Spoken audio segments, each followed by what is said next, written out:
My daughter-in-law slept with my husband a week before we signed the divorce papers. I pretended to know nothing. At the meeting, the lawyer handed me a document denying my rights. I smiled. What I did next left everyone in shock. I'm glad to have you here.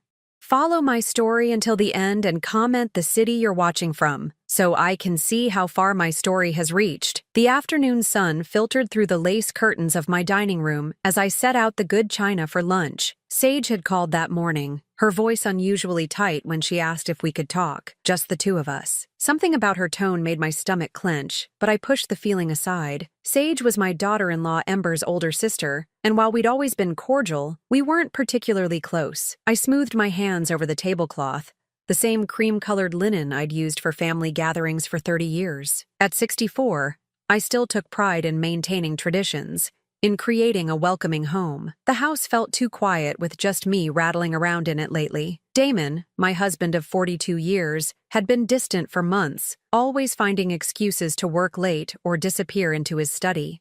And Wade, our 35-year-old son, was so wrapped up in his marriage to Ember that his visits had become perfunctory at best. The doorbell chimed, and I opened it to find Sage standing on my front steps, clutching her purse like a shield.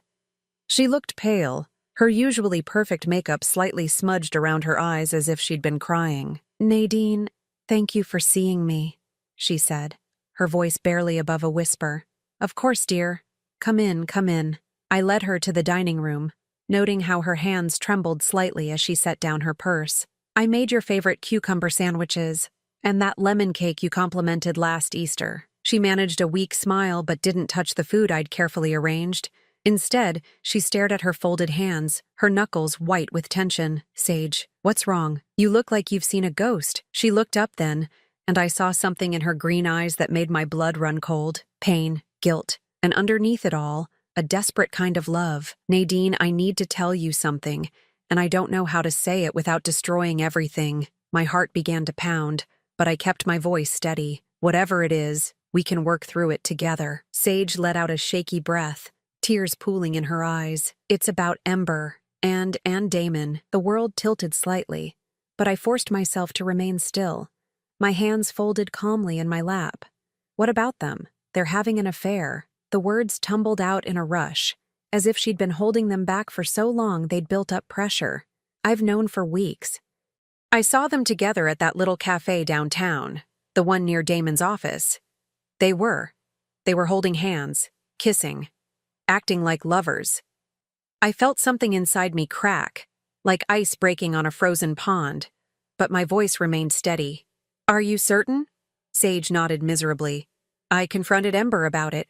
She didn't even try to deny it. She just laughed and said it wasn't any of my business. But Nadine, the things she said about you..." Her voice broke completely then. "What things?"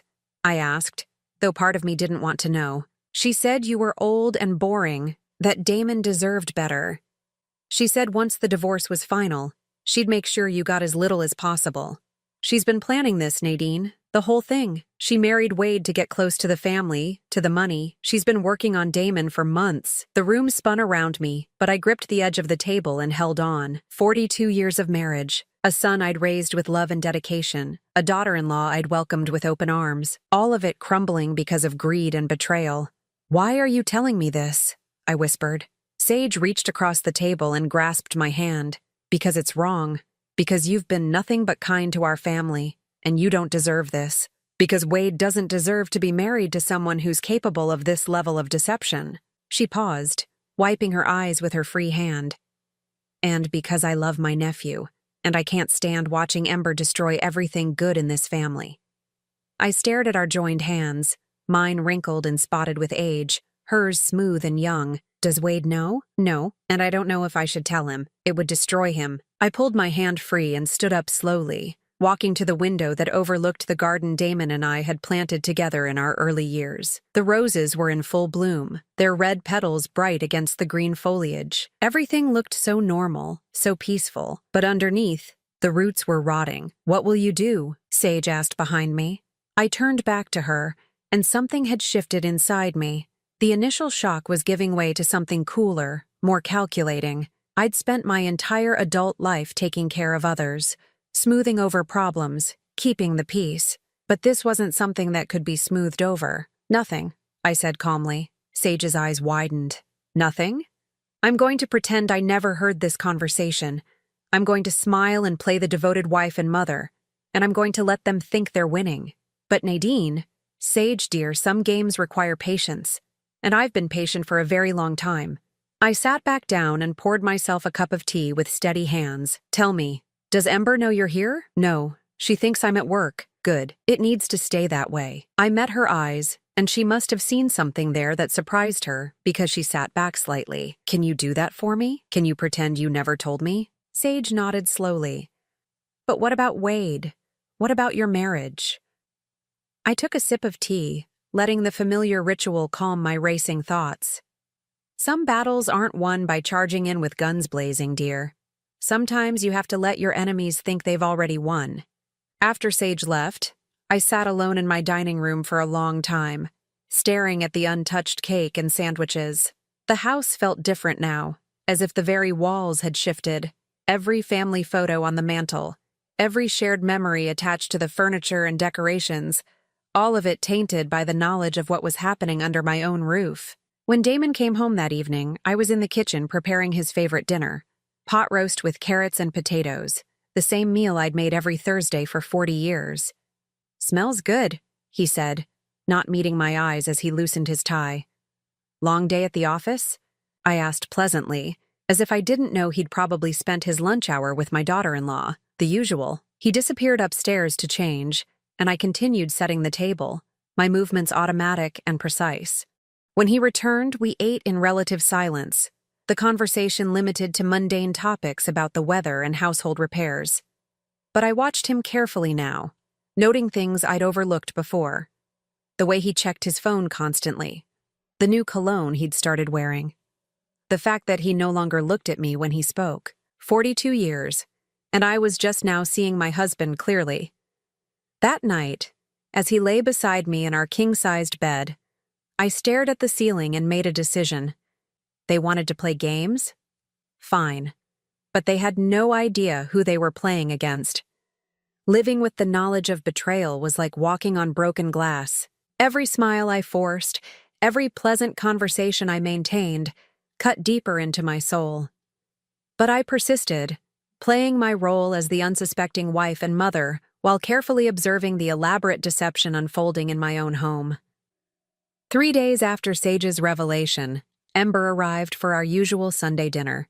She swept into my kitchen wearing a new designer dress, her blonde hair perfectly styled, her smile bright and false as costume jewelry. "Nadine, you look wonderful," she gushed, embracing me with theatrical warmth. "I love what you've done with the flowers on the table." I returned her hug, noting the expensive perfume that clung to her skin, the same scent I'd detected on Damon's shirts lately. "Thank you, dear. Wade should be here shortly. Would you like some wine while we wait?" "That would be lovely." She settled herself at the kitchen island, crossing her legs elegantly. "Actually, I was hoping we could have a little chat, just us girls." My hands remained steady as I poured the wine, though my heart began to race.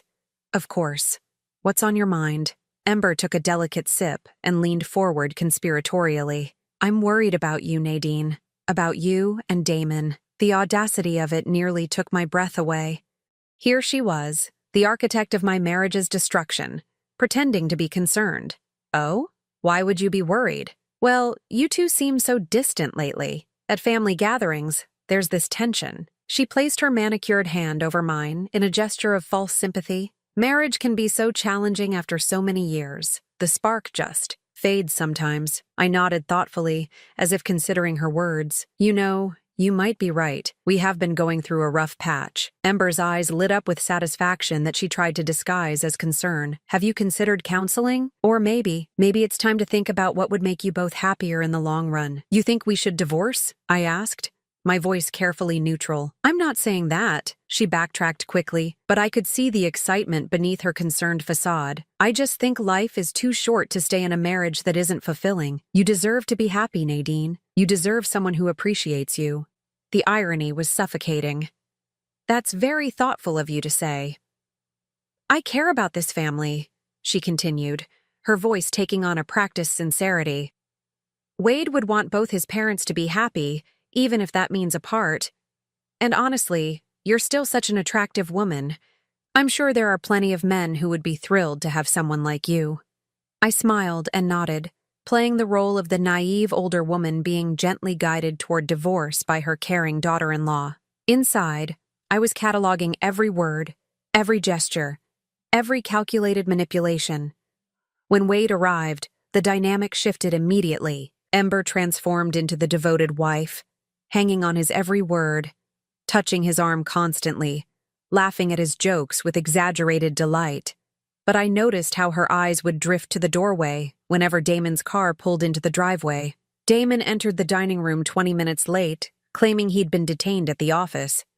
Ember's cheeks flushed pink when he kissed my cheek in greeting, and I watched as their eyes met for just a moment too long across the table. "Sorry I'm late," Damon said, taking his usual seat. "Crisis at the Matthews account." "No problem at all," Wade replied. "We were just talking about the vacation Ember and I are planning for next month." "Oh, that's right," Damon said, his attention suddenly focused. "Where are you thinking of going?" "We haven't decided yet," Ember said, her voice breathier than usual. "Maybe somewhere warm, tropical, a place where we can just escape from everything." The way she looked at Damon when she said escape made my stomach turn, but I continued cutting my roast beef with steady hands, maintaining my pleasant expression. "That sounds wonderful," I said. "You young people work so hard. You deserve a break." After dinner, while Wade and I cleared the dishes, Ember and Damon remained at the table, their conversation low and intimate. I strained to catch fragments of their words. "Can't keep doing this." Ember's voice, urgent and pleading. "Not much longer." Damon's reply, reassuring. "She suspects something." Ember again, worried. "She doesn't know anything." Damon, dismissive. "They were wrong. I knew everything." But I continued loading the dishwasher, humming softly to myself as if I didn't have a care in the world. The following week, I made an appointment with my lawyer. Not the family attorney Damon and I had used for years, but a sharp woman named Patricia Chen who specialized in complex divorce cases. Her office was downtown, far from our usual haunts, ensuring I wouldn't be seen by anyone who might report back to Damon. Patricia was younger than me, probably in her 40s, with intelligent dark eyes and an air of competence that immediately put me at ease. "Mrs.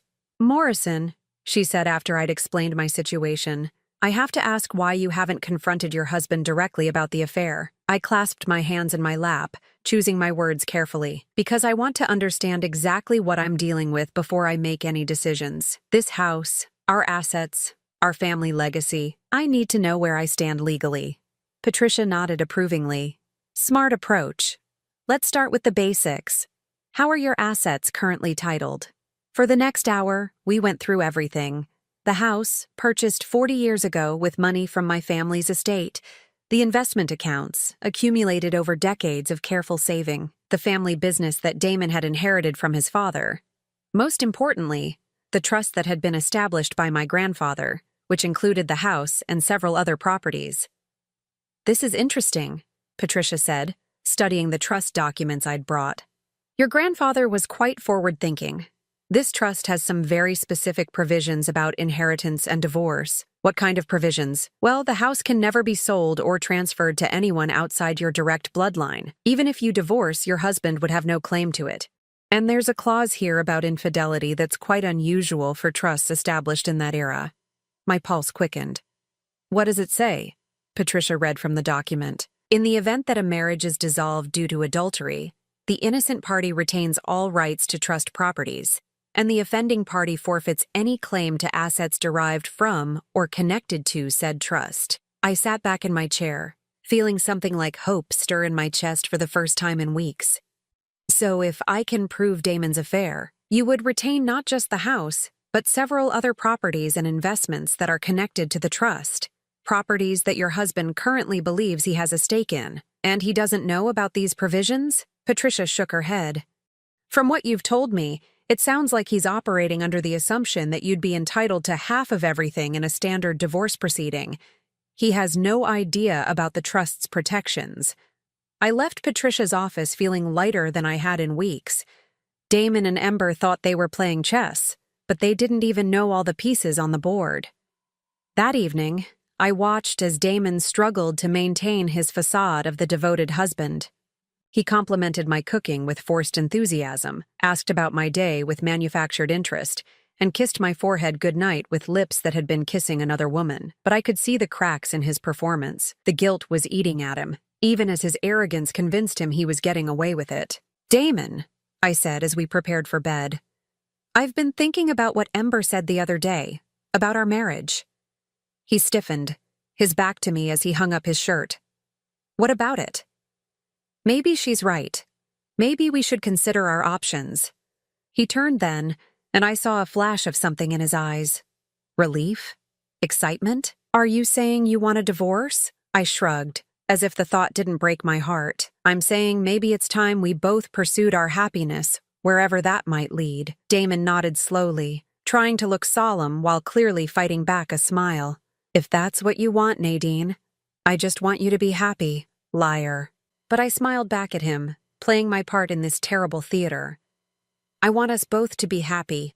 As I lay in bed that night, listening to Damon's satisfied breathing beside me, I thought about Ember's triumphant smile, about the expensive dress and perfume she wore to family dinners now, about the way she touched my son's shoulder while planning her escape with his father. They thought they were so clever. They thought they'd already won. They had no idea the game was just beginning.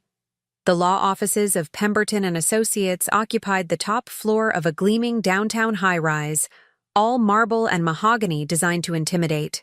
I sat in the reception area, my hands folded calmly in my lap while Damon paced near the floor-to-ceiling windows, checking his phone every few seconds. He'd been on edge all morning, snapping at me over breakfast and muttering under his breath about getting this over with. Ember had insisted on coming, claiming she wanted to support Wade during this difficult time for the family.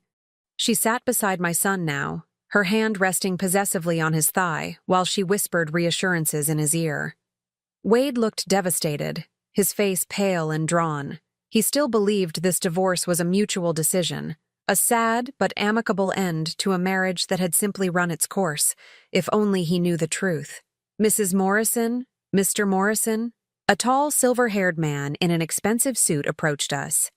"I'm Richard Pemberton. Thank you for coming in today." Damon had chosen Pemberton himself, claiming the man was the best divorce attorney in the city. What Damon didn't mention was that Pemberton was also a longtime friend of his from their country club, a detail I'd discovered during my own research into the man's background. We were led into a conference room dominated by a massive table surrounded by leather chairs. Pemberton took his seat at the head, spreading documents across the polished surface with practiced efficiency. Damon sat to his right, while I took the chair directly across from them. Wade and Ember positioned themselves at the far end of the table, close enough to observe but removed from the main proceedings. "Before we begin," Pemberton said, his voice carrying the smooth authority of someone accustomed to controlling rooms full of people, "I want to ensure everyone understands that this is intended to be an amicable dissolution. Both parties have expressed a desire to handle this matter with dignity and fairness." I nodded graciously. "Of course. That's what we both want." Damon shot me a quick glance, probably surprised by my cooperative tone. He'd been expecting resistance, arguments, tears. Instead, I'd been nothing but reasonable since agreeing to the divorce, which had clearly unsettled him. "Excellent," Pemberton continued. "Now, let's review the proposed settlement." He slid a thick folder across the table to me. "As you'll see, we've attempted to divide the marital assets equitably, taking into consideration the length of the marriage and both parties' contributions." I opened the folder and began reading, my expression neutral even as the words on the page made my blood boil. According to Pemberton's proposal, I would receive the small downtown condo we'd purchased as an investment property 15 years ago, along with half of our joint savings account and a modest monthly alimony payment. Damon would retain the family home, the business, the vacation properties, and the majority of our investment portfolio. "This seems rather one-sided," I said mildly, not looking up from the documents. Pemberton cleared his throat. "I understand your concern, Mrs. Morrison, but we have to consider the reality of the situation. Your husband has been the primary breadwinner throughout the marriage, and the business requires continuity of leadership. The house has significant maintenance costs that would be difficult for you to manage on a reduced income." Translation: they thought I was too old, too dependent, too naive to fight for what was rightfully mine. Additionally, Pemberton continued, his tone becoming more condescending, there are some complications regarding the house specifically. It appears there may be some irregularities with the original deed and trust documentation. Until those issues are resolved, it would be prudent to leave the property in Mr. Morrison's name to avoid any legal complications. I almost laughed at the sheer audacity of it. They were trying to steal my family's house using fabricated legal complications. I could see Ember sitting straighter in her chair, probably calculating how soon she could redecorate the master bedroom. I see, I said quietly. And these irregularities, when do you expect them to be resolved? Pemberton waved his hand dismissively. These things can take years to sort out. Generational property transfers, trust modifications. It's quite complex. Really, it's better for everyone if we keep things simple. Out! Damon leaned forward, his voice taking on the patient tone he'd used to explain complex business deals to me over the years. Nadine, I know this isn't easy, but Pemberton knows what he's talking about. This way, you won't have to worry about property taxes, maintenance, all those headaches. The condo will be perfect for you. Much more manageable. Manageable? As if I were a child who needed to be protected from adult responsibilities. I looked around the table, taking in each face. Pemberton, smug and satisfied with his clever manipulation of legal language. Damon, trying to look sympathetic while barely containing his excitement at getting everything he wanted. Ember, her eyes bright with triumph as she imagined herself as mistress of my family home. And Wade, my sweet boy, looking uncomfortable but trusting that his parents were handling things fairly. Well, I said, closing the folder with a soft snap, I suppose you've thought of everything. Pemberton smiled, probably thinking he'd won. We've tried to be thorough, yes. Of course, you're welcome to have your own attorney review the documents, but I think you'll find everything is quite standard for a case like this. A case like this. A devoted wife of 42 years being discarded so her husband could play house with their son's wife. That won't be necessary, I said, reaching for the pen Pemberton offered.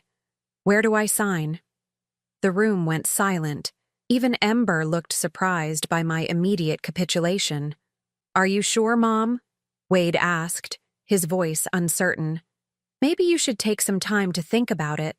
I turned to my son, this good man who still believed in fairness and honesty because I'd raised him to, and smiled. Sweetheart, sometimes in life you have to know when to fight and when to accept reality. Your father and I have had a good run, but it's time for both of us to start new chapters. Damon was frowning now, clearly puzzled by my easy surrender. He'd expected a battle, had probably prepared arguments and justifications for why he deserved everything. My compliance was making him nervous. The signature goes here, Pemberton said, pointing to a line at the bottom of the final page. And here, and initial here. I signed my name with steady strokes, each letter precisely formed. Nadine Elizabeth Morrison. The same signature I'd used on our marriage certificate 42 years ago, back when I'd believed in forever. There, I said, setting down the pen and looking directly at Damon. I hope this gives you everything you're looking for. Something flickered in his eyes then. Guilt, maybe, or a belated recognition of what he was destroying. But the moment passed quickly, replaced by the selfish satisfaction of a man who thought he'd gotten away with betraying his wife. Ember could barely contain herself. She reached over and squeezed Wade's hand, her voice breathy with excitement. I'm so proud of how maturely you're both handling this. It takes real strength to put family first. Family first. The woman who was sleeping with her father-in-law was lecturing me about putting family first. Thank you, dear, I said warmly. That means so much coming from you. As we prepared to leave, Pemberton gathered the signed documents with obvious satisfaction. I'll file these with the court tomorrow. The divorce should be finalized within 60 days. 60 days until Damon was free to marry his son's wife. 60 days until Ember thought she'd be living in my family home. 60 days until they discovered that some games have rules the players don't even know exist. Outside the building, Wade hugged me tightly, his eyes wet with unshed tears. Mom, are you okay? You seem so calm about all this. I patted his cheek, this boy who looked so much like his father had at that age, back when Damon still had a soul. I'm fine, sweetheart. Everything is going to work out exactly as it should. Ember appeared beside us, her arms sliding around Wade's waist with practiced possessiveness. Your mother is incredibly strong, baby. She's going to be so much happier now. I'm sure I will be, I agreed, meeting her triumphant gaze with a serene smile. I'm sure we all will be. As they walked away, I could hear Ember's excited chatter about helping me pack, about finding me a nice retirement community where I could make friends my own age, about how much simpler life would be for everyone now. I stood there in the shadow of the high-rise, watching my husband and daughter-in-law celebrate their victory, and felt a deep, cold satisfaction settle in my chest. They thought they'd won. They thought they'd outsmarted the naive old woman who'd spent 42 years taking care of everyone else. They had no idea that in exactly 60 days, when their divorce became final and they tried to claim their prizes, they would discover that some property belongs not to husbands or wives, but to bloodlines that stretch back generations. I walked to my car with steady steps, already thinking about the phone call I needed to make to Patricia Chen. There were preparations to complete, documentation to gather, and a few more moves to make in this chess game they didn't even know they were losing. The real show was about to begin. 2 weeks after signing the divorce papers, I was tending to my rose garden when I heard the sound of tires crunching on gravel. Wade's car pulled into the driveway, but something was wrong.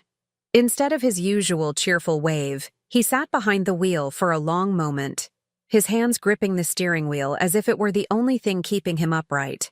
When he finally emerged, I could see that my son was broken. His usually pristine appearance was disheveled, his shirt wrinkled, his hair uncombed. But it was his eyes that broke my heart. They held the hollow, devastated look of someone whose world had just collapsed. "Wade?" I set down my gardening shears and hurried toward him. "Sweetheart, what's wrong? What's—" He looked at me for a moment, his mouth opening and closing as if he couldn't find the words.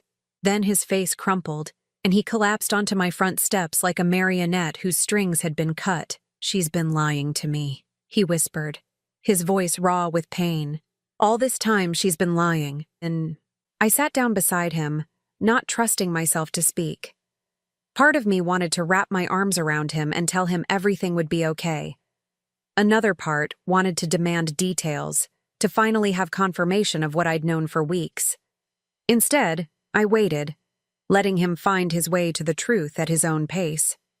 "I found text messages," he continued, staring at his hands. "Hundreds of them, between Ember and Dad. They've been planning this whole thing for months." My heart ached for him, but I forced my voice to remain calm. "Planning what exactly?" Wade let out a bitter laugh that sounded nothing like my gentle son. "The divorce, the affair. They thought they were so clever, waiting until after you signed the papers to run off together. Ember was bragging to someone about how easy it was to manipulate both of you." The words hit me like physical blows, even though I'd known the truth for weeks.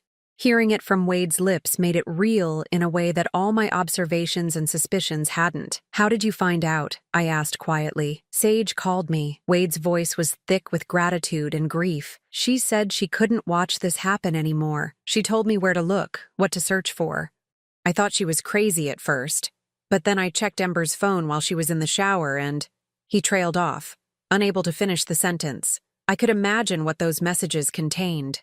The excitement, the planning, the cruel laughter at the expense of the people they were betraying. "Sage has been trying to warn people for weeks," Wade continued. "She said she tried to talk to Ember, begged her to stop, but Ember just laughed, said she'd worked too hard to get close to our family's money to give up now. Money. Of course it all came back to money. Not love, not genuine connection, just cold calculation about assets and inheritance." "Where is Ember now?" I asked. "I confronted her this morning. Showed her the messages I'd found." Wade wiped his eyes with the back of his hand. "She didn't even try to deny it. She just shrugged and said I was naive if I thought she'd ever actually loved me. Said Dad could give her things I never could." The casual cruelty of it took my breath away. To dismiss years of marriage, to mock the love of a good man who'd done nothing but cherish her, it was beyond comprehension. "I threw her out," Wade said, his voice gaining strength. "Told her she had an hour to pack her things and get out of our house. She laughed at me, Mom. Said it didn't matter because soon she'd be living somewhere much nicer anyway." somewhere much nicer.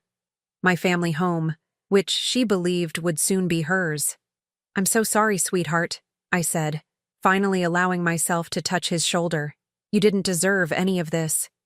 Wade looked up at me then, his eyes bright with unshed tears. "How are you so calm about this? Dad betrayed you too." He threw away 42 years of marriage for her. I studied my son's face, this man I'd raised to believe in goodness and loyalty, and made a decision.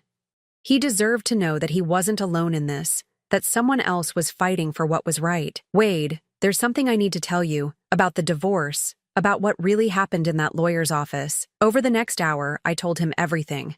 About Sage's warning, about my weeks of careful observation, about Patricia Chen and the trust provisions that Damon and Ember knew nothing about. Wade listened in stunned silence as I explained how I deliberately played the role of the naive, defeated wife while gathering evidence and preparing my real response. "You knew?" he whispered when I finished. "All this time, you knew what they were doing?" "I knew," I confirmed. "And I let them think they'd won, because sometimes the best strategy is to let your opponents reveal exactly who they are before you make your move." Wade stared at me as if seeing me for the first time. "Mom, I had no idea you were so strategic." I smiled sadly. 42 years of marriage teaches you a lot about people, sweetheart, including when to fight and when to wait for the right moment. So what happens now? When Dad finds out about the trust, that's up to him. And Ember. I stood up, brushing dirt from my gardening clothes. They made their choices. Now they get to live with the consequences. Wade stood too, looking more like himself than he had since arriving. "What about us? I mean, I know Ember is my wife, or was my wife, but I can't just pretend this didn't happen." "You don't have to pretend anything," I assured him. "You're the innocent party in all this. You have every right to protect yourself." As if summoned by our conversation, another car pulled into the driveway. This time it was Sage, her face anxious as she hurried toward us. "Wade, I'm so sorry," she said, her voice thick with emotion. "I know this is all my fault." "If I hadn't told you to look, you saved me," Wade interrupted, his voice firm. "If you hadn't warned me, I would have spent months or years married to someone who was using me. You saved me from wasting my life on a lie." Sage's eyes filled with tears. "I should have said something sooner. I should have protected you better." I watched the two of them, noting the way Sage's genuine distress contrasted so sharply with Ember's calculated manipulation. Where Ember was all sharp edges and hidden agendas, Sage radiated warmth and sincerity. Even in her guilt and pain, she was thinking of Wade's welfare. "Sage," I said gently, "you did exactly the right thing. You chose loyalty and honesty over family convenience. That takes real courage." She looked at me with surprised gratitude. "I was so afraid you'd hate me for bringing this into your family." "My dear, you didn't bring anything into our family. You revealed what was already here, festering in the darkness. Now we can deal with it in the light." Wade moved closer to Sage, his hand hovering near her shoulder as if he wanted to comfort her, but wasn't sure if it was appropriate. "Sage, I need you to know how grateful I am. Not just for warning me, but for being honest when it would have been easier to stay silent." The look that passed between them was charged with something new and tentative. Not romance, not yet, but the recognition of shared values, of similar wounds, of the possibility that something good might grow from the ashes of this betrayal. "I should go," Sage said suddenly, as if realizing she was intruding on a family crisis. "You two need time to process all this." "Actually," Wade said quickly, "would you like to stay for dinner? Mom makes the best pot roast in the county, and I think we could all use some normal conversation right now." Sage looked to me for permission, and I nodded warmly. "I'd love to have you stay. It's been far too long since we've had honest conversation around our dinner table." As the three of us walked toward the house, I felt something shift in the air around us. The toxic cloud that had been hovering over our family was finally beginning to lift. Ember's betrayal had been devastating, but it had also revealed the true character of everyone involved. Wade was stronger than I'd given him credit for, capable of facing hard truths and making difficult decisions. Sage was proving herself to be everything her sister wasn't, loyal, honest, selfless. And I had rediscovered my own strength, my ability to plan and wait and fight for what mattered. That evening, as we sat around my kitchen table sharing stories and laughter, I watched Wade and Sage together.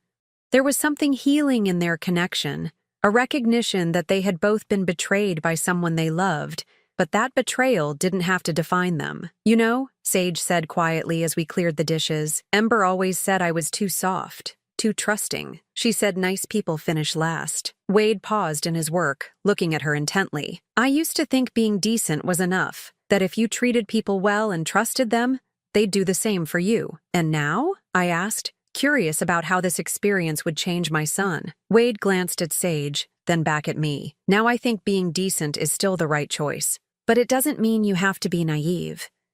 You can be kind and still protect yourself. You can trust people who prove they deserve it. As the evening wound down and Sage prepared to leave, Wade walked her to her car. Through the kitchen window, I watched them stand talking quietly in the driveway, their conversation intimate and earnest. When he finally returned to the house, there was something different about his expression. "She's remarkable," he said simply.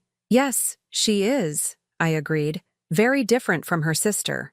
Wade nodded thoughtfully. "I keep thinking about what you said earlier, about letting people reveal who they really are. Ember showed me exactly who she was, but I was too blind to see it. But Sage, she's been showing me who she is too, and I almost missed it because I was so focused on the wrong person. The heart heals, Wade, and when it does, it often sees more clearly than before."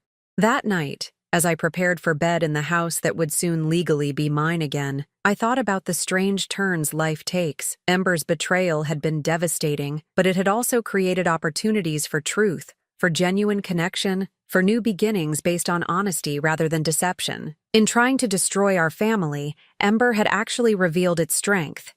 She'd stripped away the pretenses and false loyalties, leaving only what was real and worth preserving. Tomorrow, I would call Patricia Chen and begin the final phase of my plan. But tonight, I felt something I hadn't experienced in months. Hope. The call came on a Tuesday morning, exactly 63 days after I'd signed those divorce papers in Pemberton's office. I was having coffee on my back porch, watching the sunrise paint the sky in shades of gold and pink, when my phone rang. Damon's name appeared on the screen, and for the first time in months, I felt genuine amusement as I answered. "Hello, Damon. What the hell have you done?" His voice was raw with panic and rage, all pretense of civility abandoned. I took a leisurely sip of my coffee before responding. "Good morning to you too. I'm fine, thank you for asking. The weather is lovely today." "Don't play games with me, Nadine. My lawyer called an hour ago. He says there's a problem with the house. Some bullshit about a trust that no one mentioned before." "Oh, that." I kept my voice light, conversational. "Yes, I imagine that came as quite a surprise." The silence on the other end stretched long enough that I wondered if he'd hung up. Then his voice came back, lower and more dangerous than before. You knew about this trust the whole time, didn't you?" "Of course I knew. It's my family's trust, Damon.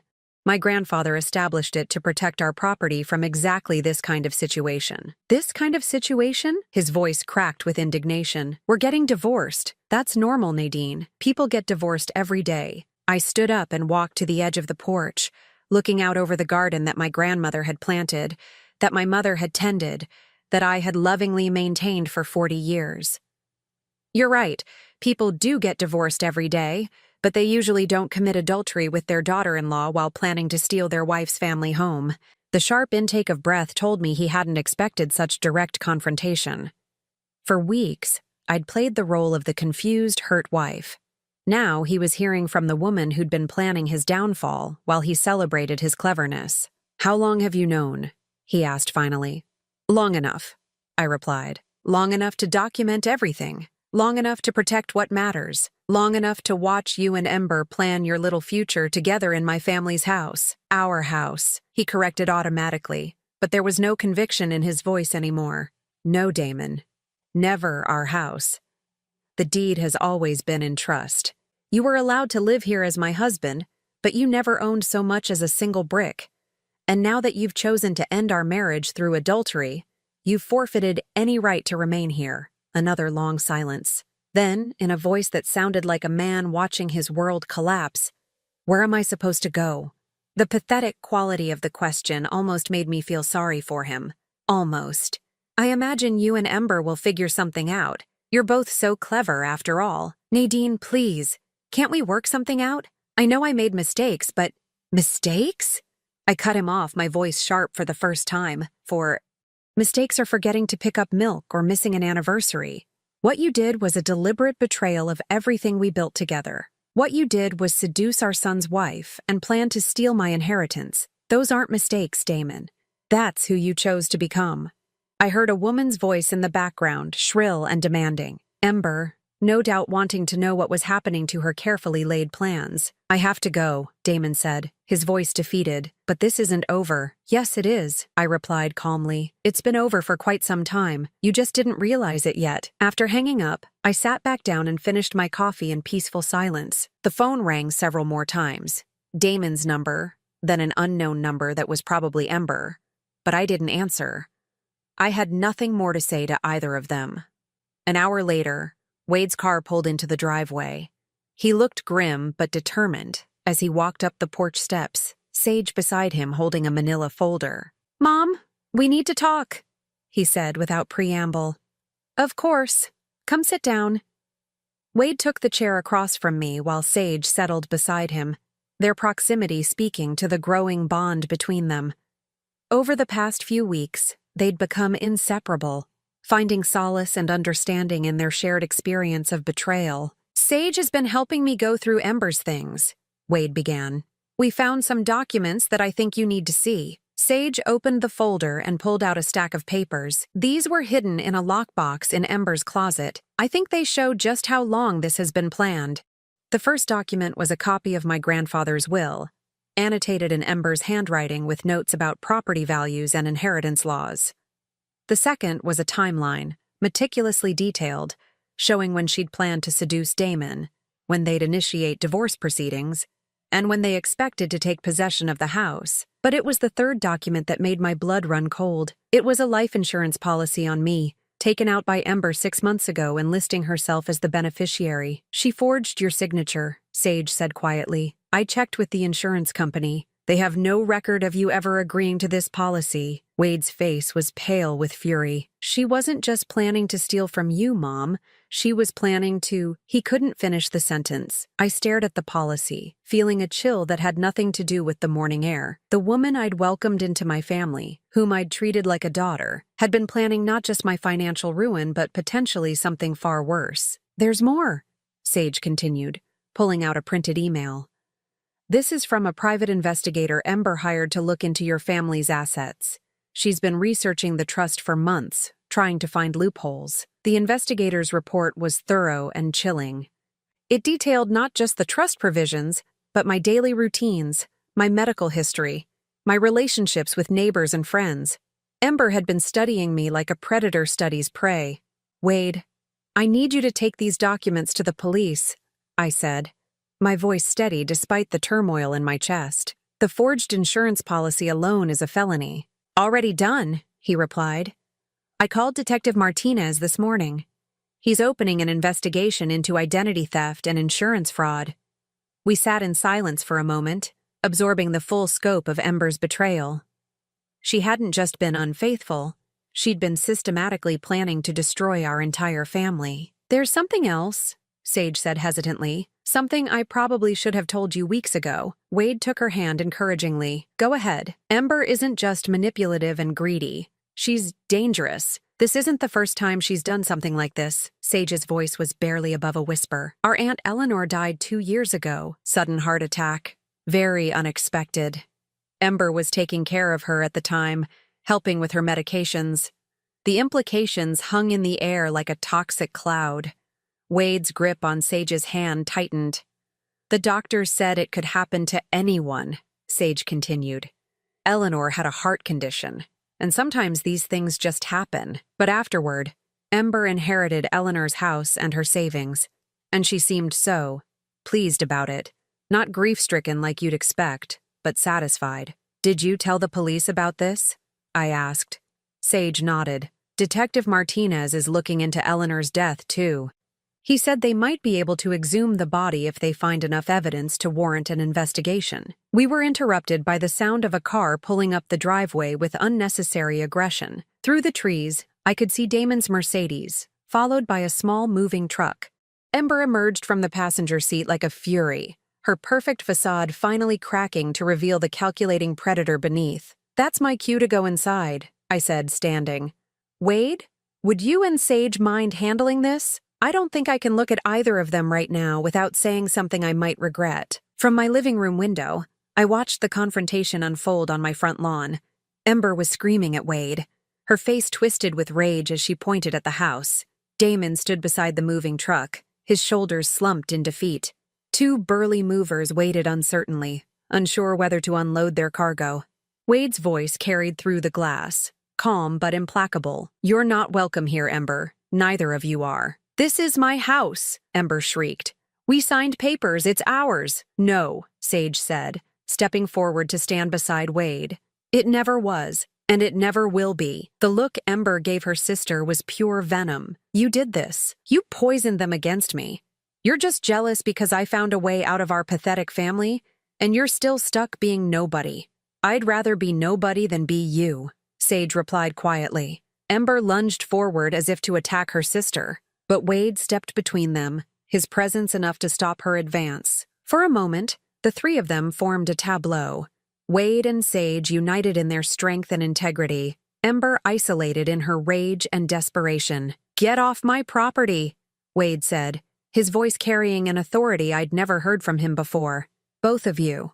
You have 5 minutes to get in that truck and leave, or I'm calling the police." Damon finally spoke, his voice tired and broken. "Come on, Ember. It's over." But Ember wasn't ready to accept defeat. She spun toward the house, her eyes wild as she spotted me in the window. "This isn't over," she screamed. "You think you're so smart, but I know things about this family.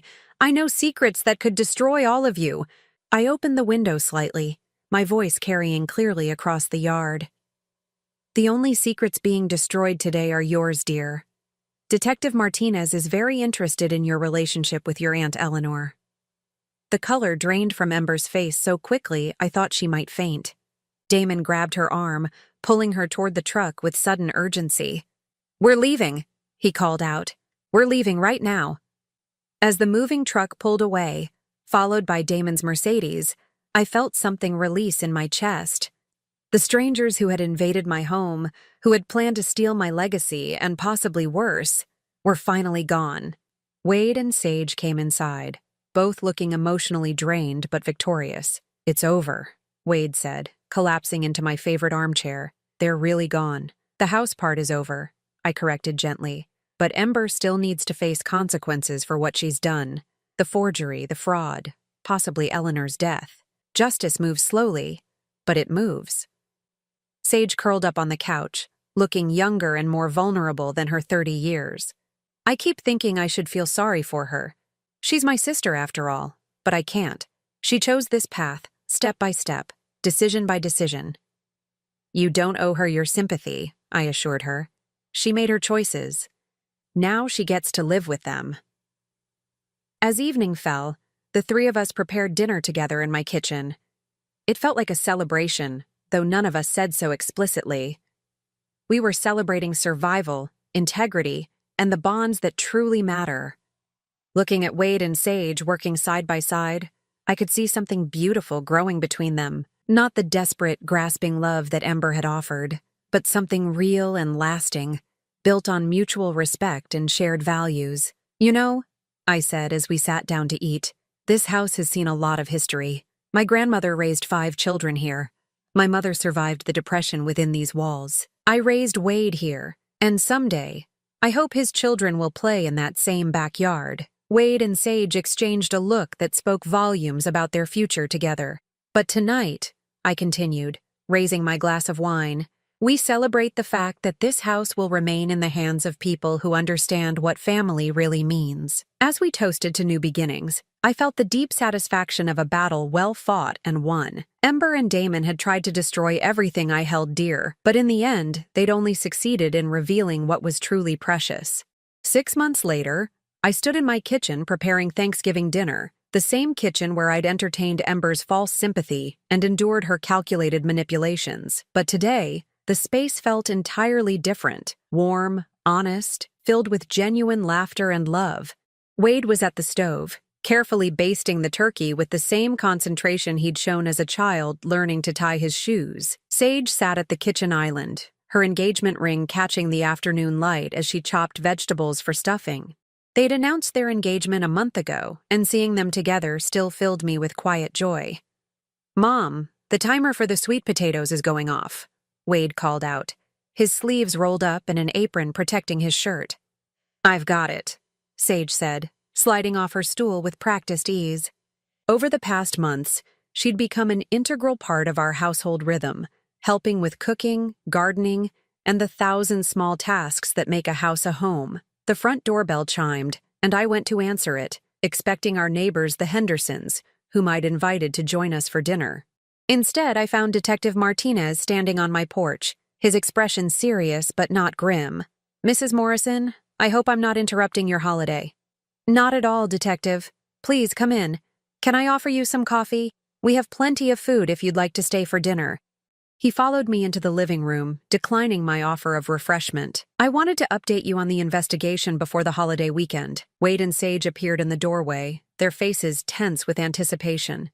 "Ember Holbrook has been formally charged with insurance fraud, identity theft, and conspiracy to commit fraud," Martinez began. "The district attorney feels confident about securing convictions on all counts." "And Eleanor?" Sage asked quietly. Martinez's expression grew more serious. "The exhumation revealed traces of digitalis in your aunt's system. Levels that would be consistent with intentional poisoning, not accidental overdose from her heart medication." Sage's hand flew to her mouth. "She really killed her." "We're building a case for first-degree murder. Ember's fingerprints were found on the medicine bottles, and we discovered she'd been researching the effects of digitalis online for weeks before Eleanor's death. I felt a chill that had nothing to do with the November air. What about Damon? No evidence of his involvement in Eleanor's death. But he's been charged as an accessory to the fraud schemes. His cooperation with the investigation will likely result in a reduced sentence." After Martinez left, we sat in the living room, absorbing the news. Justice was finally being served, but it felt hollow somehow. Eleanor was still dead, Wade's marriage was still destroyed, and 42 years of my life had still been built on a foundation that crumbled the moment my husband chose betrayal over loyalty. "Are you okay, Mom?" Wade asked, noting my silence. I considered the question carefully. "I'm relieved," I said finally. "Relieved that Ember can't hurt anyone else. Relieved that Eleanor will get justice.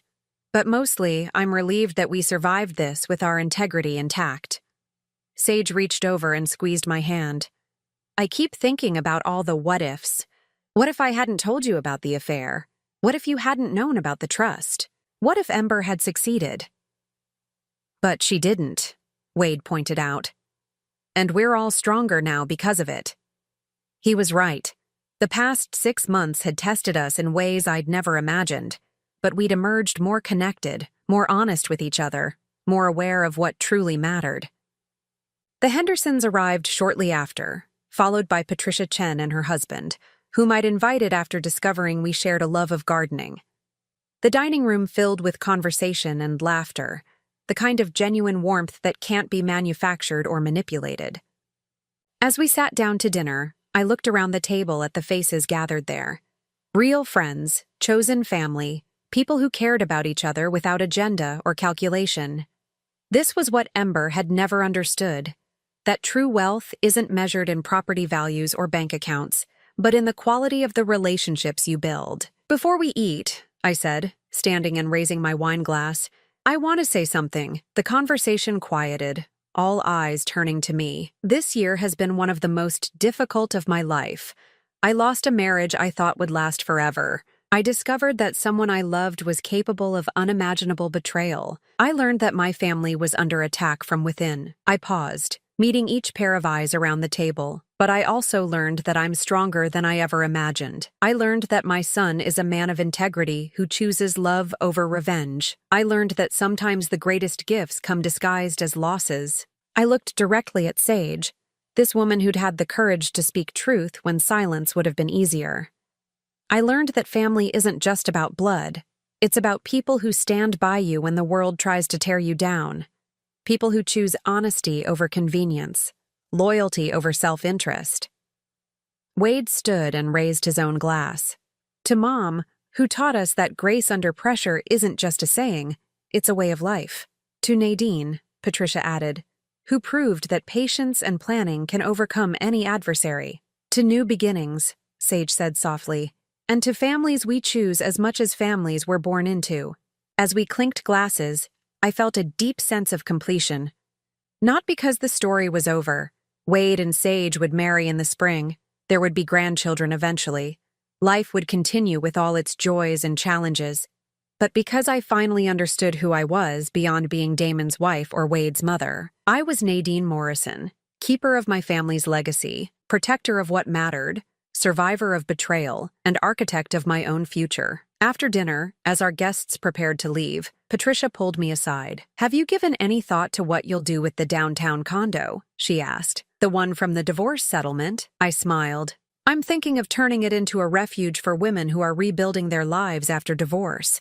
Nothing grand or institutional, just a quiet place where someone can stay while they figure out their next chapter." Patricia nodded approvingly.